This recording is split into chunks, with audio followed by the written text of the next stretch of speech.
Hi வாங்க 3 பொருள் வச்சு ஒரு சூப்பர் டேஸ்டியான ஒரு கோகோனட் பால்ஸ் செய்யலாமா? இது வந்து எந்த பொருளுமே தேவையில்ல, வெறும் 3 பொருள் போதும்.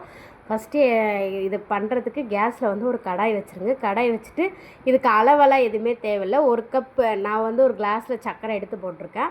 சர்க்கரை முங்குற அளவுக்கு தண்ணி ஊற்றிடுங்க. அந்த தண்ணி வந்து முங்குற அளவுக்கு இருக்கணும், சர்க்கரை முங்குற அளவுக்கு இருக்கணும். அந்த சர்க்கரை வந்து அதில் நல்லா கரையணும். கைவிடாமல் கிளறிக்கிட்டே இருங்க. அந்த சர்க்கரை வந்து நல்லா கரைஞ்சிரும். கரைஞ்சி அதில் வந்து பார்த்திங்கன்னா நல்லா கரைஞ்ச ஸ்டேஜில் வந்து பார்த்திங்கன்னா ஒரு பபிள்ஸ் மாதிரி வரும், நல்லா நுரை மாதிரி வரும்.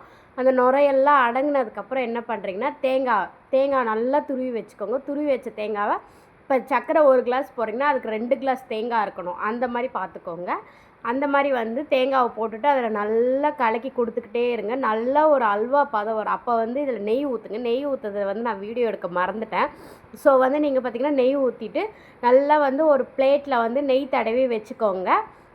இது நெய் தடவி வச்சுட்டு அதுக்கப்புறம் ஒரு அல்வா கன்சிஸ்டன்சி வந்தோடனே அதில் எடுத்து போட்டுட்டு ஒரு 2 ஹவர்ஸ் அப்படியே விட்டுருங்க. அது நல்லா செட் ஆகி வரும்.